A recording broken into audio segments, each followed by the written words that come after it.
My god, fait chaud. Hey, un empereur qui empre.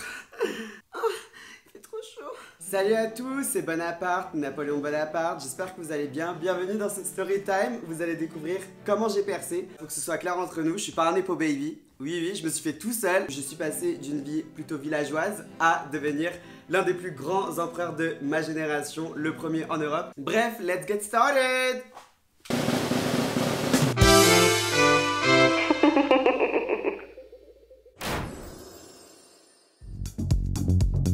15 août 1769, je nais à Ajaccio en Corse, RPZ la Corse. Donc vous comprenez un peu mes origines de révolte et très compatriote. Je suis né dans une famille noble mais pauvre. Genre faut pas abuser, vraiment quand je vous dis je me suis fait moi-même. Il y a personne qui m'a pistonné, je suis pas un épo. Mon père Carlo était avocat et ma mère elle était là. C'était une femme forte. De toute façon de mon temps, tu veux faire quoi en tant que femme? Enfin, elle a bien charbonné parce que j'avais 8 frères et sœurs. Joseph, Lucien, Elisa, Louis, Pauline, Caroline, Jérôme et Vie. Et j'ai une petite sœur qui est morte en bas âge, Miskina. Mais bon, après, à l'époque, il n'y avait pas les moyens de do what you gotta do à l'hôpital quand l'enfant va mal. Mon enfance, mon éducation, faut savoir qu'à 10 ans, je pars pour la France sur le continent. Et oui, je quitte la Corse parce que je me rends compte que dans tous les cas, niveau business et tout, c'est pas là-bas qu'il va se passer grand chose. Il faut que je commence à développer mon networking. Donc je pars en France pour étudier. Le tout au collège militaire Brienne-le-Château. Donc il faut savoir que c'est là que j'ai tout appris. Vraiment, c'est là que j'ai eu ma révélation. Moi, il faut savoir que étant enfant, après j'aimais beaucoup les maths. J'aimais beaucoup la littérature, etc. Moi je suis quelqu'un de très... Voilà, j'étais très ouvert. Pas que la guerre et tout, avant d'arriver dans cette mentalité très militaire et tout, moi j'étais très éveillé sur plein de sujets. Donc je savais que mon avenir se passait sur le continent, let's go! Donc je suis assez studieux, mais j'avoue, j'étais pas très populaire. Bon, j'avais que 10 ans, j'avais encore l'accent corse, donc les gens ils me boulissaient un peu.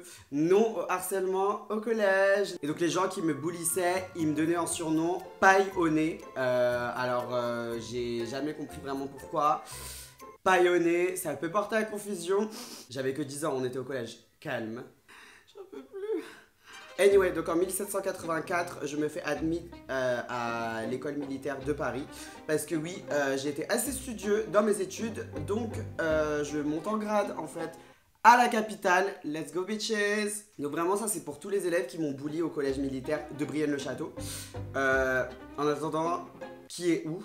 Donc à ce moment-là, j'ai 16 ans et malheureusement, mon père décède cette année-là. Donc je me retrouve un peu en mode genre, ok, il faut que je commence à prendre mes responsabilités en main. J'ai ma famille derrière moi, ils comptent sur moi. Parce que je sais que je suis la star de la famille. Je suis celui qui est là pour éclairer le chemin. Je comprends à ce moment-là que j'ai un but un peu plus grand, un bigger purpose. Et donc c'est pour ça que je me dis... Allez, let's go. Donc bref, juste après ça, j'ai été affecté à Valence, une ville paumée. À ce moment-là, j'étudie beaucoup, je me repose beaucoup. Je sais que genre les années qui vont suivre, ça va être vraiment genre le boom de ma carrière. Donc je profite de ce moment-là pour vraiment étudier à fond, vraiment l'artillerie de fond en comble et le militaire. Je me spécialise vraiment dedans, surtout que mon père n'est plus là, donc ça me donne la rage de vaincre. Vraiment stratégie et tout, je me forme et tout. Et qu'est-ce qui se passe juste après? Vraiment... C'est là que je me dis que je suis né parfaitement dans la meilleure des époques. Même si vous en ce moment vous pensez que vous arrivez à la hauteur de ce mouvement qu'on a fait sans réseaux sociaux, sans TikTok, sans YouTube, juste avec du pain, de l'eau et des journaux. Oui, on arrive en 89, la fameuse Révolution française. Donc la révolution éclate, franchement, beau bordel dans le pays. Alors bon, les villageois, tout ce qu'ils revendiquent c'est plus de bouffe, hein, littéralement. Plus de moyens. Donc moi je suis un peu avec eux, mais je me dis, faut que je pense à ma poire. Et je me dis c'est peut-être l'occasion, avec ce pays qui est dans la tourmente, qui est en train de sombrer, peut-être que c'est là, à ce moment-là, qu'il faut que je prenne place. Donc moi, jeune officier, je commence à me faire un nom en soutenant les idéaux plutôt républicains. Let's go, genre. Donc je peux vous dire que si j'avais pu aller voter en votre époque, ça aurait été très problématique. Je commence à me faire un nom, voilà, sur la capitale. Je me rends compte que mon business marche bien. Je suis pas monté pour rien toutes ces années d'investissement. Et bientôt on arrive en 1793 où je me retrouve à Toulon, dans le sud. Et donc lors de ce siège de Toulon, il faut savoir que j'ai réussi à reprendre la ville aux Britanniques. Donc là, à ce moment-là, je pense que c'était un peu le moment où j'ai blow up, c'était de reprendre la ville de Toulon aux Britanniques. Faut savoir que les Britanniques à l'époque, il y avait beaucoup de gens qui avaient peur de cela en fait. À l'époque, c'était vraiment qui allait être le plus grand des colons et bah la France avait vraiment envie d'être ça quoi. Pour mon pays, pour la France, j'ai repris la ville et c'est seulement à 24 ans du coup que je me retrouve promu général de la brigade. Oui oui, la brigade. La brigade genre. Donc premier gros coup de pub pour moi, là c'est vraiment genre le moment où on a mis un tampon sur OK, Napoléon is that bitch. Donc voilà, pendant que ça se bat en France, moi je ne fais pas tellement les régionales, je fais plutôt l'international et je me comprends en fait à ce moment-là. Là je suis seule avec moi-même et je me dis en fait Napoléon, en fait si t'as vraiment de l'ambition dans la vie, t'as vraiment des grands rêves, t'as toujours voulu genre aller plus loin que ta petite île de Corse.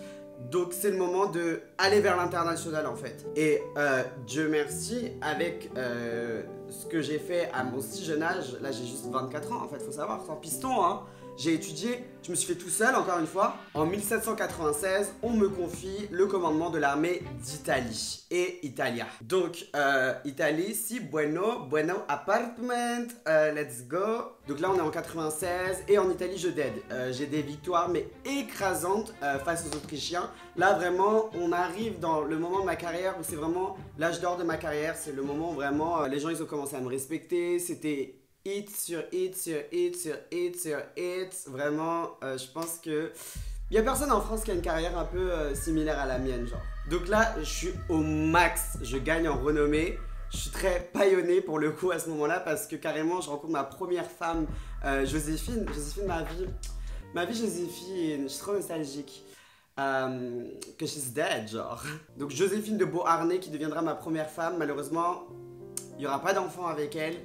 Mais ma vie genre. Et alors là, en 1798, je pars en Égypte. Alors là, mais là je me sens Jules César, je me sens un peu comme tous ces noms qu'on entend depuis très longtemps. Je me dis que là, la conquête de l'Égypte, c'est vraiment le moment où ma vie va tourner vers quelque chose de nouveau, vers un monde nouveau, une nouvelle dimension. Voilà, je sens que mes manifestations font sens et elles se concrétisent, elles se réalisent. International.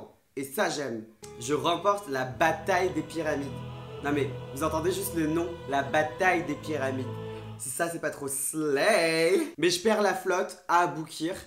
Donc voilà, petit échec mais tranquille. Et donc faut savoir qu'à cette époque-là, la France, ce qu'elle sait faire de mieux, c'est voler aux autres. Donc qu'est-ce que je ramène en souvenir aux Français? La pierre de Rosette, et oui. Donc vraiment c'est une pierre, je sais pas comment vous expliquer, mais j'avais compris que ça avait de la valeur et de toute façon, depuis le début, ça sert à ça d'aller dans les pays des autres, hein. On sert et on ramène chez nous. Il nous ramène des trucs. En plus de ça, il a des victoires écrasantes. C'est un colon mais parfait, le parfait empereur. Donc à ce moment-là, qu'est-ce que je me dis? Les yeux sont rivés sur moi, j'ai dead. Je me dis là, il y a moyen de faire un sacré move. Donc je fais ce qu'on appelle un coup d'état. Boum, 1799, coup d'état du 18 Brumaire. Donc je renverse à ce moment-là le directoire et je deviens premier consul de France. Waouh, là j'avoue, je me couche sur mes deux oreilles, mais en même temps je suis un peu en mode waouh, j'ai un peu slap, genre je suis un peu cette meuf à ce moment-là, franchement. Donc pas besoin de démocratie, c'est moi qui décide. À quoi bon écouter le peuple, enfin, pourquoi faire? Et donc en 1802, donc vraiment genre 3 ans après mon petit coup d'état, je deviens consul à vie, to life, lifetimes. Vraiment consul à vie. Donc là je me dis genre jusqu'à la fin de ma vie, en vrai je suis sécure. J'ai pas sécure le bac d'une force là. Là j'ai un peu genre les pleins pouvoirs, genre limite. Donc ce que je fais c'est que je crée la Banque de France. Donc merci qui, je réorganise l'administration et le système éducatif parce que c'est une cata genre. Et je vois les choses en grand. En vrai je me dis, je peux pas m'arrêter là à juste un petit coup d'état et tout. Moi je suis assez bling bling, genre comme vous pouvez le voir, il faut aller dans le... J'aime le luxe. T'aimes le luxe? Vraiment en Versace. Donc le 2 décembre 1804, je me couronne moi-même, oui, à Notre-Dame de Paris. Alors déjà, le lieu, budget, est-ce qu'on n'a pas d'aide Notre-Dame de Paris, enfin qui me peut genre. Et de deux, oui je me couronne moi-même parce qu'on n'est jamais mieux servi que par soi-même. Il faut dire ce qui est. Donc vraiment, histoire de montrer qui est le patron, là on parle du couronnement d'un empereur en fait. Donc tous les rois qui sont passés avant moi à perpétuer les oies, etc., ça ne vaut plus rien. Aujourd'hui, on a Notre-Dame de Paris, dans la capitale et on assiste au couronnement du grand empereur Napoléon Bonaparte. Enfin, moi-même. Donc Joséphine est toujours à mes côtés, ma vie Joséphine. Mais elle est un peu useless dans l'histoire, Joséphine. Parce que toujours pas d'héritier en vue, en fait. Et là, j'enchaîne 3 années après mon couronnement où je me dis là, let's go, on donne tout pour la France. 1805, bataille des 3 empereurs. Qui c'est qui gagne? C'est Bibi à Austerlitz. Vraiment, je mets une raclée aux Russes et aux Autrichiens. Take that. Quand je vois Poutine et tout aujourd'hui, ridicule. Enfin, voilà, j'ai pas envie d'être méprisant envers les nouvelles générations, mais vous êtes so boring. 1806, je sors le code Napoléon. Alors ça, c'était vraiment en mode genre, il fallait que je le fasse. C'est une série de lois, etc. C'est un tel succès que ce sera suivi dans plein de pays différents. Imagine, t'as ce genre d'influence. Napoléon, situation pour le coup. 1807, les Russes qui reviennent à la charge, ils ont toujours pas compris, donc je leur remets une raclée à Friedland, c'est encore une victoire. Et donc à ce moment-là, l'Europe, ils sont en mode, là c'est même plus vraiment genre la France, là c'est l'Europe avec le code, Napoléon, ça, tout ce qui est sorti et tout. Les gens ils sont en mode, mais c'est qui en fait? C'est qui ce jeune homme sur qui on a slip pendant toutes ces années? Et aujourd'hui, on se rend compte que c'est genre un génie. Bon, je commence aussi à avoir mes premiers haters, vraiment, genre mes premiers critiques. Il y en a qui disent que je suis un tyran, mais guys, je vous promets en vrai, tout ce que je l'ai fait pour la France. Marine, tu t'appelles Le Pen. Oh. Vive la République, let's go. Oh my god. Ok, là j'avoue, on est en 1807, là 1812, je suis né en quelle année? Donc à ce moment-là, j'ai 43 ans et j'avoue que ma vie commence à flancher. Je pense à ce moment-là, mes guides spirituels, ils se sont dit, on t'a beaucoup donné à manger, vraiment t'as vécu, t'as pris ce que t'avais à prendre, mais mon chéri, il faut payer les pots cassés, le karma, c'est instantané. Donc là, les gens ils vont me parler de cette période comme le déclin de ma carrière, suivi de l'exil, je vais vous raconter, mais bon, je vous le dis, parce que là on est juste entre nous, j'avoue, c'est un peu là que tout a merdé. Chut. Ces rats là, vous les entendez? Les villageois! Les villageois! J'ai été cette meuf quand même, on respecte mon parcours. Oh, mais je suis comme un bœuf, oh my god. Donc là finalement, donc karma, comme je vous ai dit, là j'ai 43 ans, on est en 1812. Et là, la Russie, bah finalement se réveille en fait, finalement. Et la campagne de Russie est un désastre. Ouais, on s'est dit... en fait, on a trop pris la conf, tout simplement. Parce que moi, je me dis, je suis empereur, donc le pays des autres, c'est le mien. Mais apparemment, non. Surtout qu'en fait, on n'était pas préparé. En fait, je vous avoue, vraiment, si je devais me justifier aussi quand même, j'ai perdu... Cette période, elle est trop dure à raconter. Mais j'ai perdu plus de soldats à cause du froid que à cause de la guerre en elle-même. Et en vrai, pourquoi ça me fait autant de mal? Pas pour eux, je m'en fous. Mais c'est juste que c'est ridicule. Et donc en 1814, donc là, vraiment toujours dans la quarantaine et tout, franchement, si on avait pu me laisser un peu kiffer encore un petit peu, ça aurait été bien sympa. Mais j'avoue que défaite sur défaite sur défaite qui s'enchaînent, ça commence à devenir assez compliqué. Ma réputation elle commence à flancher, tout le monde est en mode son nouvel album il flop, donc je suis obligé de abdiquer. Franchement, on me dit Napoléon, faut que tu abdiques. Je me dis vas-y, je vais abdiquer, genre. Simplement parce que c'est la seule façon que tu finisses pas comme ceux qu'on a coupé la tête, genre. Donc carrément on me dit non seulement faut abdiquer, genre, ce qui signifie bah avoir la sagesse de se retirer, et en plus de ça on m'exile. Carrément j'ai même plus le droit d'être là sur le territoire, genre. On m'exile sur une île qui s'appelle Elbe, donc j'avoue que j'avais d'autres plans prévus pour ma retraite, même si j'étais très loin de l'âge de la départ de la retraite, mais bon. Quand on est au sommet de ce pays, dans tous les cas, on fait ce qu'on veut. Bon, là, en vrai, j'ai pas vraiment fait ce que je voulais, parce que du coup, j'étais en exil, donc c'était pas méchant, mais un peu compliqué, quoi.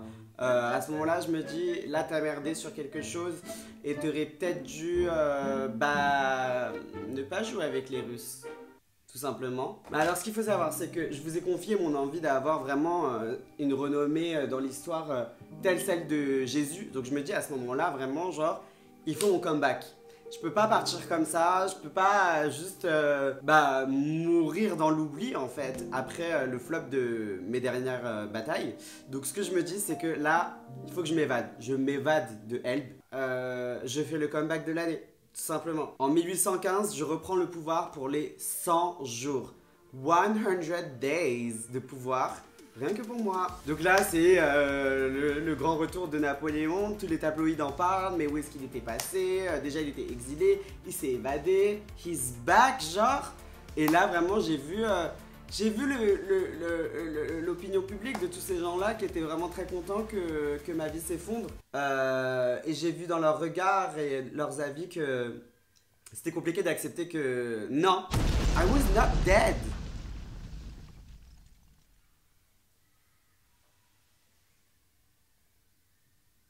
I'm not agree at all.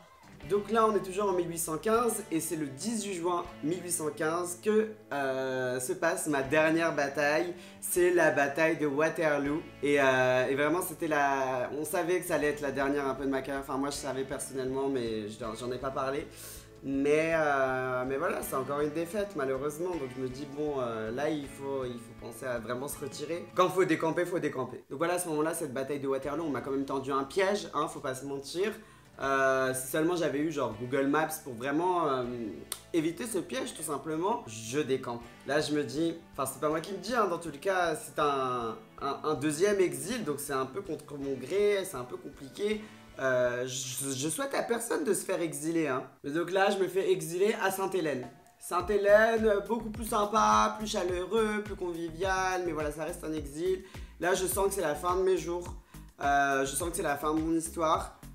J'ai la sagesse de repenser un peu à tout ce joli parcours que j'ai parcouru, tout simplement. Je passe mes derniers jours à dicter mes mémoires, à réfléchir à mes erreurs, etc. Non, vraiment, genre, fin de carrière compliquée, mais en attendant, c'est cette fin qui a permis de faire connaître mieux mon histoire avant que je puisse vous parler là aujourd'hui, entouré de technologie. Et donc c'est le 5 mai 1821 que je décide de quitter l'aventure. L'aventure s'arrête pour moi. En effet, je meurs. Mais mon histoire continue de fasciner et d'inspirer, je pense, pour des années et des années. C'est pour ça que je suis encore là. Donc voilà, juste avant de partir, j'aimerais faire un big up à ma première femme, Joséphine de Beauharnais. Gros bisous ma chérie.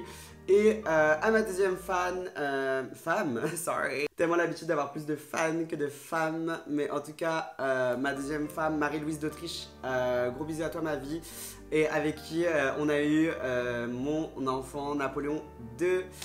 Mon fils je t'aime. Même si t'as pas eu un dessin aussi grandiose que le mien, c'est pas grave, t'es quand même là. J'espère que mon histoire va vous inspirer et va vous donner envie de conquérir le monde. Pour ce faire, je vous conseille d'aller voter. Et n'hésitez pas à demander en commentaire quelle autre personnalité historique vous souhaitez voir sur cette chaîne. A plus.